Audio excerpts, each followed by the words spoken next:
আসলে সবার ব্যক্তিগত বিষয়। কে বিদেশে পাড়ি দিবে, কে বাংলাদেশে থাকবে। আমি নিজেই মালয়েশিয়ায় পড়াশোনার জন্য ৩ বছর দেশে ছিলাম না, তো এটা আসলে সবার পার্সোনাল বিষয়।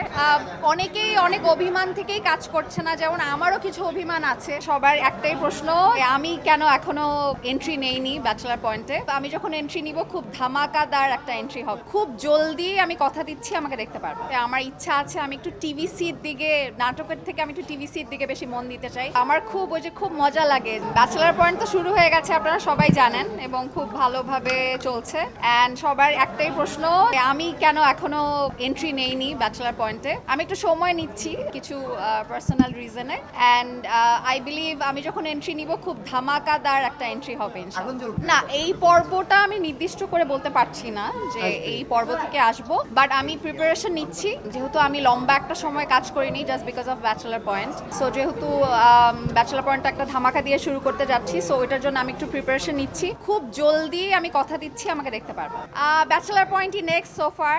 আর হচ্ছে আমি আপাতত ব্যাচেলার পয়েন্ট ছাড়া কোনো কাজই করছি না। আর হচ্ছে আমার ইচ্ছা আছে আমি একটু টিভিসির দিকে, নাটকের থেকে আমি একটু টিভিসির দিকে বেশি মন দিতে চাই। এক্সট্রিম মশার কয়েল প্ল্যান্ট ফাইবার দিয়ে তৈরি, তাই সহজে ভাঙে না, সুগন্ধিযুক্ত ও নিরবিচ্ছিন্নভাবে জ্বলে। ডেঙ্গু, চিকুনগুনিয়া বাহি সহ যে কোনো মশার বিরুদ্ধে দেয় এক্সট্রিম সুরক্ষা। আজকে দাদার সাথে কথা হচ্ছিল যে আমি আমার খুব মজা লাগে যে দোকানগুলো ওপেনিং এর সব সময় দাদা যায়, দাদা সব সময় অ্যারেঞ্জ করে। তবে আজকে দাদাকে বলছিলাম যে সুন্দর কোনো ওপেনিং হলে ভালো, যদি গ্র্যান্ড লঞ্চিং হয় তাহলে ওই কাজগুলো আমি করতে চাই। নাটকটা আপাতত একটু কম করতে চাই, আপাতত ব্যাচেলার পয়েন্টই করছি। ব্যাচেলার পয়েন্টে যেটা হয়, আমাদের একটা নির্দিষ্ট সময় থাকে, একটা লটের মধ্যে নির্দিষ্ট একটা সময়ের মধ্যে কাজটা শেষ হয়ে যায়। আমাদেরকে হয়তো বলা হয় যে তুমি তোমার দুপুরের পরে কাজ বা বিকালে কাজ, সো একটা টাইম ডিউরেশন, মানে একটা থাকে, একটা লিমিট থাকে যে এই সময়ের মধ্যে আমাদের কাজটা শেষ হয়ে যায়। তো ওইটা আমার জন্য একটু কমফোর্টেবল লাগে। ওই সকাল থেকে রাত পর্যন্ত শুটিংটা আমি আপাতত এখন একটু কম করতে চাচ্ছি। এটা আসলে সবার ব্যক্তিগত বিষয়। কে বিদেশে পাড়ি দিবে, কে বাংলাদেশে থাকবে।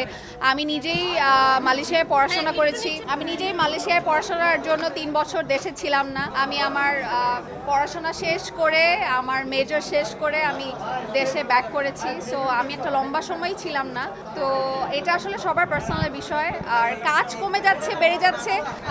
অনেকেই অনেক অভিমান থেকেই কাজ করছে না, যেমন আমারও কিছু অভিমান আছে। যেমন আমরাও তো নিজেকে মোটামুটি ভালোই তারকা মনে করি যে আমরা প্রমিজিং। সিনেমাতে আমি একটা করেছি সামিয়া জামান ম্যামের চ্যানেল আর ব্যানারে, ইন্টারস্টেলার ফিল্মের আকাশ কত দূরে। ওই একটাই করা হয়েছিল, তখন আমি অনেক ছোট ছিলাম, খুবই পিচ্চি ছিলাম, সিনেমার মানে এবিসিডিও বুঝতাম না। বাট এখন যদি ভালো সিনেমার অফার পাই, এটা আমি অনেকবার বলেছি, বাট ভালো সিনেমার অফার পাই নাই এখনো, এই কারণেই করা হচ্ছে না। না, গল্প সংকট না, হয়তো আমাকে যোগ্য মনে করে না সিনেমার নায়িকা হিসেবে, হয়তো আমি ওরকম যোগ্য না।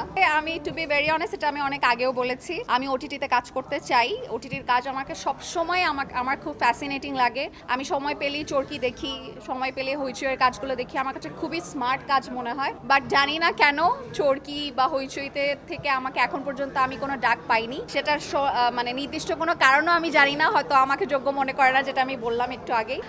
সো যদি তারা কখনো আমাকে যোগ্য মনে করে যে আমি হয়তো অ্যাক্টিং পারি বা পারবো তাদের কোনো প্রজেক্ট করতে, তাহলে হয়তো আমাকে দেখা যাবে।